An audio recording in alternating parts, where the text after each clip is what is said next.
Good evening. My name is Elise Giammarco Carlson, and I thank you for joining us as we continue Duo Demonology's One Question series, where we address one central topic that has to do with demonology.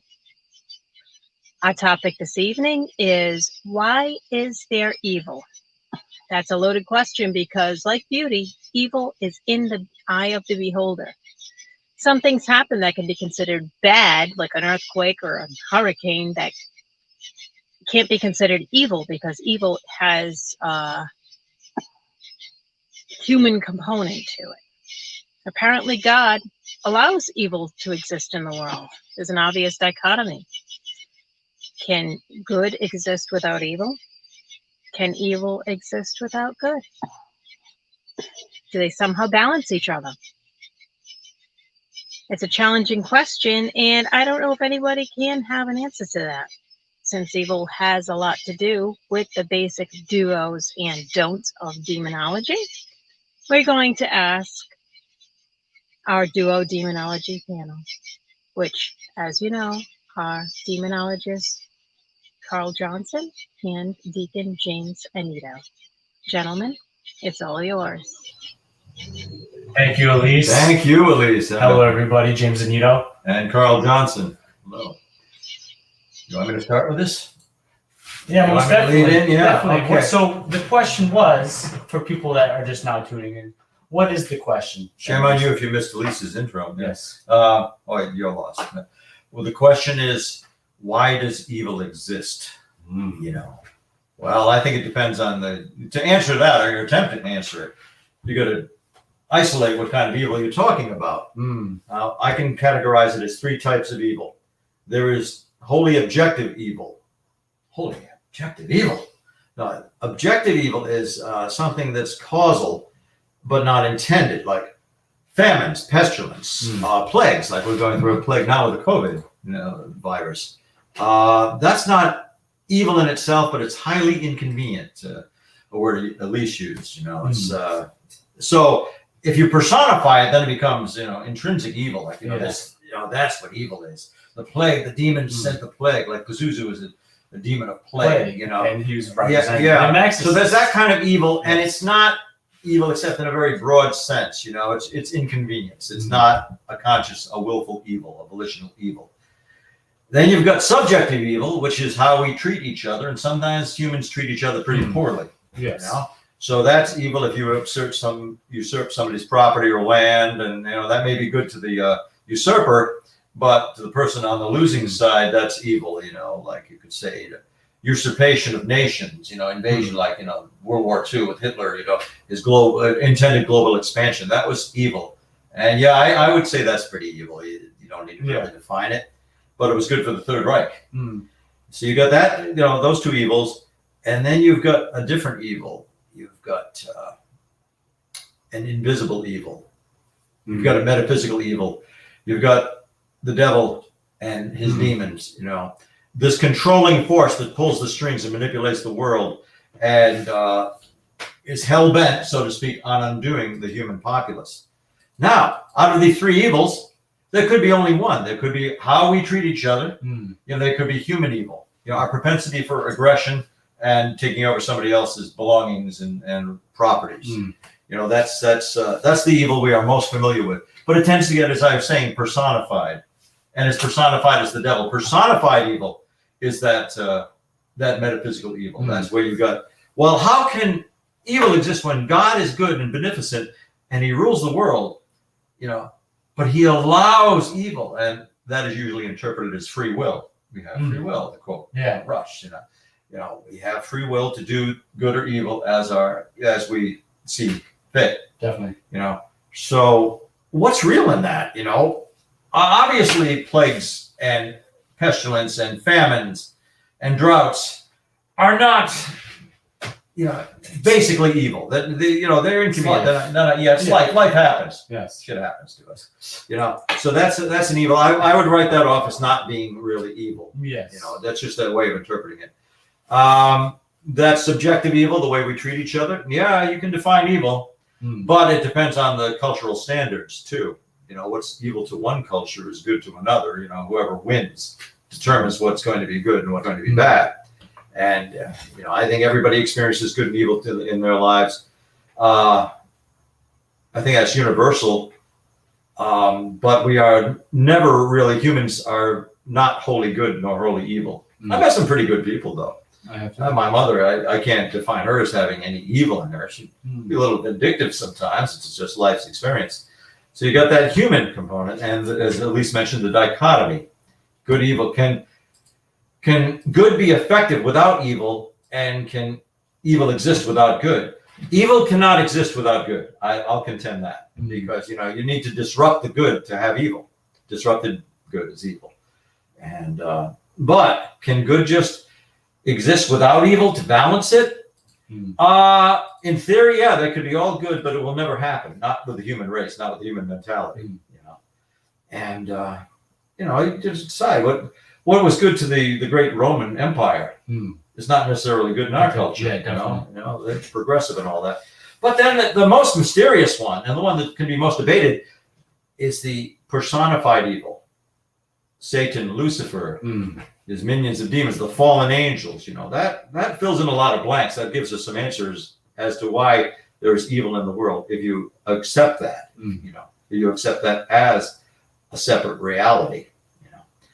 If I had to give one answer, if somebody said, "All right, you're in the hot seat now. We don't want you to, straddle the fence. What type of evil is there?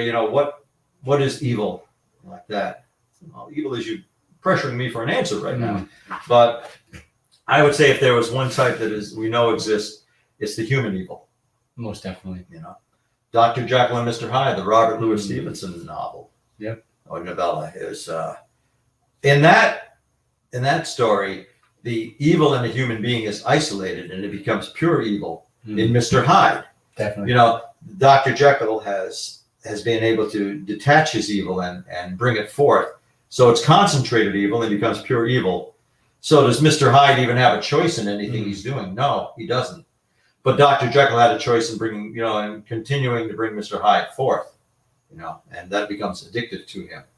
So that's a very broad example of human evil, is Mr. Hyde. We all have a little Mr. Hyde in us, I think. We do. We get ambitious. We get callous sometimes. We get a little downright lazy, irresponsible, and sometimes we commit acts of evil. But I have a big conscience. I don't do everything right, but I have a terrible conscience that will beat up on me. If I've done something really wrong to hurt somebody. So naturally, it bothers me a lot. So those are the kinds of evil we have. The one that I think that people want to hear us debate, since we are demonologists, is the personified evil, the devil, Satan, Lucifer. Also the most interesting of the evils. Well, I think I want to kind of roll off of your human evil aspect and get. I've said everything you can say about it. You don't need to say anything more. Well, I do want to add that, and that's personification of how you brought it upon ourselves in this discussion, is would evil exist without humans? Would even okay, that's a good way of distilling it, right? The contention. In that same form of fashion, right? The reason that we have the term evil is because of theodicies. And theodicies of suffering is basically what you have merited, basically that it is predestination, where predestination, karma, and dualism from the centric belief of theodicies. And when dualism was created, because humans needed a meaning. We needed to relate to certain situations. Epicurus, I believe, was a famous Greek philosopher that started testing the waters of how evil interacts with the world. We get one of our English words from that, in fact. So, in that same form of fashion, theodicies and of suffering, where you relate to of your three as well, I would say mortal, physical, and metaphysical are the domains that I look at, and very similar. Physical being because of nature, and mortal sin, mortal human evil, psychologically affected. But I look at evil in a different way. Would evil really exist with the humankind? We say in the metaphysical world that there is, but didn't we in some form of fashion kind of leave the temptation of Satan, Lucifer fallen because of his pride of our creation in some form of fashion? I know it's loosely connected, but in that same form of fashion, we kind of did spur a lot of things. So You mean as the human race? The human a lot of race. things, you know, kicked it But off. what is central evil to us in a philosophical situation? Like philosophy is where we take a lot of our testaments of ethics, morals, Yeah. and a lot of this has been written in evil format, such as Epicurus, Carl Jung, a psychologist. Yeah. Carl Gustav. Carl Jung, or Hung, however you Jung. interpret it, Young was. Yeah. Carl Gustav Jung. But basically, he interpreted evil as the shadow of people. We put our shadow onto people. And he believes that because the problems of evil, right? A lot of people look at the problems of evil in central format. How, if there's an omnipresent, omnibenevolent God, how is there evil? How is there the suffering, right? So he looks at it as that evil is God's dark side. That Jesus was him casting his shadow and coming over that ability. Well, spilling over to religious outlook, it would be that. So, and he's a psychologist, so that's his outlook. So, would evil really exist without the human conception? Would we have caused all these things to occur? Because evil's translated by our meaning of what is evil. Yeah, again, interpreted, translated. My definition of evil is a wanton disregard for the rights and values of yourself or other people. But they can be your own values. I do want to roll off of that though, because one of the things that people tend to forget, and let's look at history. People say slavery is evil, but our country that we are, especially the United States, condones slavery. The Nazis who committed genocide thought that was the right way of doing things. Uncivilized cultures that don't know our modern philosophy, don't know who Plato is or Aristotle or Epicurus, is what they do is evil. And maybe in our form of fashion it is, but to them it's not, because they don't understand all these different things. It's a value system and values change. So to them, if you go on an island that these prehistoric civilizations that still live on this island, if you go on that island, they will kill you. There's notice of this. They don't know. Is that evil intent? No, they're just telling you, get the hell away from us. We don't know who you are. What are you?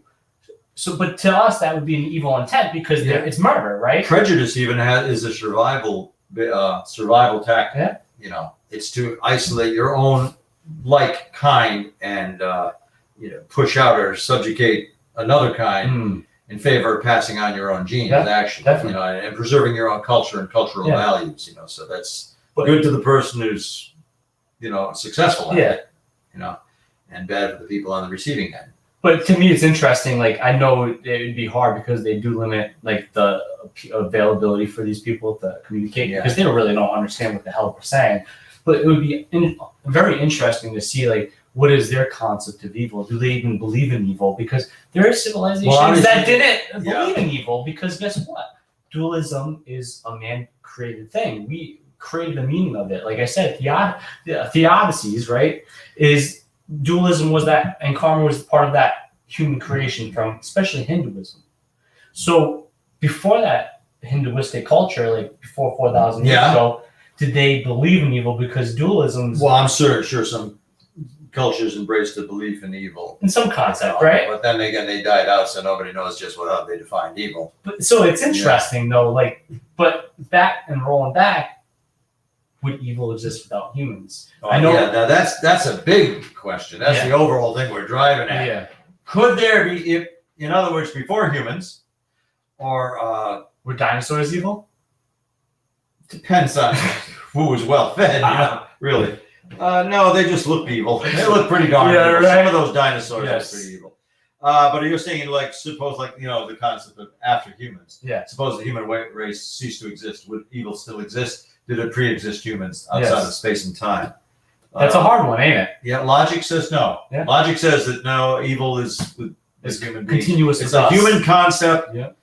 It's a human gauge of value, and it could not exist with us, did not pre-exist. But that doesn't also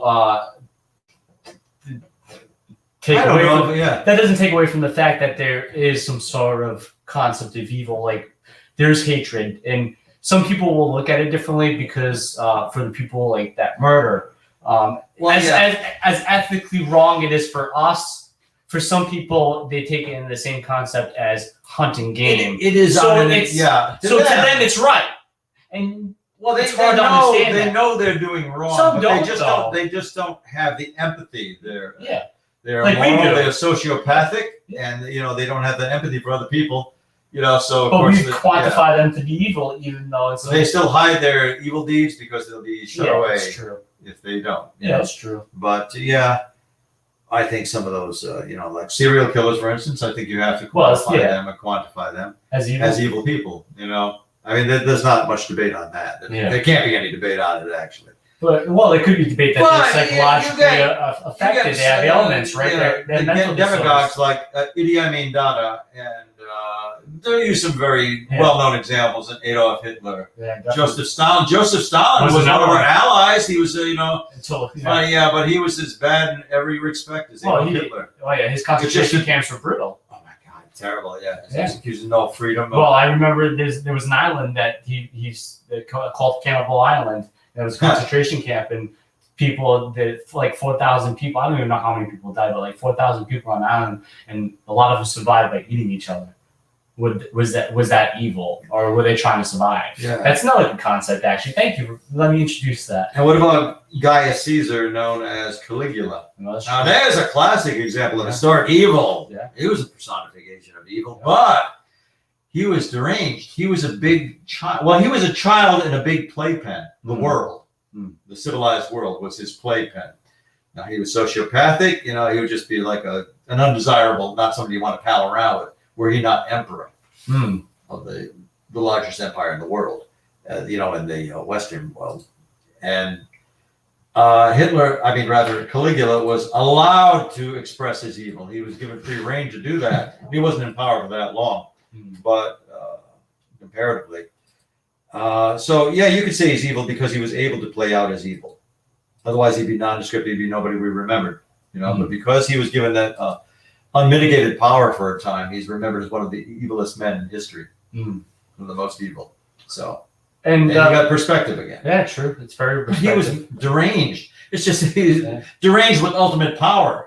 Yes, some say. Well, you can't really deny the man. Adolf Hitler was not. He was intelligent, but what his morals were and his moral compass was too. I've heard. Yeah, but his moral compass in our standard was of evil intent. And even I can't say the name, but even the African genocide, to them that was right. They killed all those people in Africa, Somalia. That genocide, yes. But to them that was right. So but to us it was wrong. Yeah. So it's that's just it. Even the Nazi regime had their system of, well, I don't know if I want to say morality, but certainly purpose, certainly righteousness in their own sense. And Germany was resurrecting out of the ashes of defeat from World War I, and Hitler came along with this message at just the right time, and he played it, of resurrecting their culture and making them the strongest power in the world. And boy, he made a lot of progress in a short time. Oh, you sure did. But of course, because of the abuses, the excesses, of course, he's evil. You cannot debate that he. Evil with a good side, but not to play devil's advocate, because I do not support what he did. That genocide was his genocide. I did not support the killing of the Jewish people and many other people as well. Yes. Within those concentration camps and within, of course, the war. But it was hard to play devil's advocate, though, is and I served. Well, that's what we're doing with any kind of debate or question. I served my country, not very long, but I was in the army. Yes. I'm very thankful for the service that I did. But the one thing that I want to really kind of lead out to people is, we must defend our country, but to me, all war is evil. So if we perpetrate that war, doesn't that make us evil? We're killing lives. Yeah, and there's never a war. There's never a war waged without some atrocities and imbalances and evil. And usually on both sides, and usually in value with some greed as well involved. There's many sinful things of why war is created. So when we fight wars, does that make us an evil person? One could justify it by calling it a necessary evil if you want to preserve. Gratuitous evil. Gratuitous evil. Preserving the United States of America. Has to be a gratuitous evil. War, But war, the means to the end, is evil. Yeah. So it's going to It's going to hurt and destroy innocent people. Yeah, it's better to have a peaceful resolution. So I think we have a pretty clear concept of what evil is. The only thing that could be debated is, does it exist outside of the human race? With the demons and the devil. Yeah, people have tried to relate it to animals, but I don't think that it can in any form or fashion. I don't think it can. I met an evil cat or two. Well, then let's just say supremely selfish. Where was that bastard? He was he's behind not us. evil. He loves me. He attacks. Oh, okay, he attacks his owner. He attacks his owner. All right, he attacks me. He's evil. He is an evil cat. He's evil. And he's all black too. Well, no, Yes. we don't want to say that either. We're losing viewers. I think we've overstayed our welcome with this topic. Yes, we have. But we did kind of hit a lot of great points because we got to have some levity, but the thing is, you cannot answer does evil exist outside of the human race. Well, you can answer more than that. You can suggest, you can illustrate. To definitively answer, it's a matter of personal conviction. Most definitely, and I think with the demonic aspect, that is the metaphysical plane, in some form of fashion, I think with the human evil, it generates into that as well because there's just connectivity. So. Of course, there's always that topic to indulge more into this discussion. For people that are watching, this is one question. We're not making this a full podcast. We will be back probably mid-September, maybe September 17th, we're thinking, or something like that. So look out for that. We're thinking maybe part 2 to our question and answering, but we'll let you know if it's going to be a topic or if it's going to be a Q&A. I hope you guys like our new technology, our new intro. Yes. Some things might be changing. Make sure, of course, on the bottom, www.demonology.org. Still stunned that we were able to get the demonology name for a URL. We were able to, get the name of that. I was surprised that was available. Make sure you go check that out because, we all, Elise, Carl, of course, let me bring Elise on. Elise, Carl, and myself all put valiant effort into creating that website. Carl with a lot of literature, Elise with a lot of managing our struggles because she does a lot. Things are being canceled and rescheduled constantly. That's crazy. And of course, with a lot of the coding and the graphics as well. So go check our website out. Of course, if you're watching this platform, you can go to our website, watch it from www.demonology.org. It is accessible through an app as well. You can download our website as an app and view it from your phone in that capacity if you don't have YouTube. It's more accessible than it was. So there's multiple different ways to reach out and watch our podcast when it comes back out. And, that's all I have to say beside make sure that October 10th, we have 2 tickets left in USS Salem, Quincy, Massachusetts, hunting the sea witch. Yes, it's almost like those 2 tickets are preserved for just the right people, just the right couple. Yes, and all the money goes back to the USS Salem. So please help us preserve that shit because it really needs it. They do. The Greater Boston Paranormal Association does a lot of great work in helping raise money for this beautiful ship. Yeah, come join it with us, and we're gonna definitely get involved with some experiments where we shall do. Which to me it's an active ship. So you're saying not a standard ghost hunt? In that sense, we're going to be a little more experimental. We're going to have some surprises for you. We will. So, Carl, that was all I have to say for them to show. Is there anything else you have to do, or Mama? Of course. Just to reiterate, my definition of evil is, impingement upon the rights and freedoms of other persons or your own. Yeah. That's basically that's a human evil. Definitely. But anything else is debatable. Elise? I have nothing to add. I think you guys answered my question as best you could, as best as anybody could in this world. So thank you very much. Thank you, Elise. Thank you for the great introduction, and we'll talk to you after this. Adios. Good night, everybody.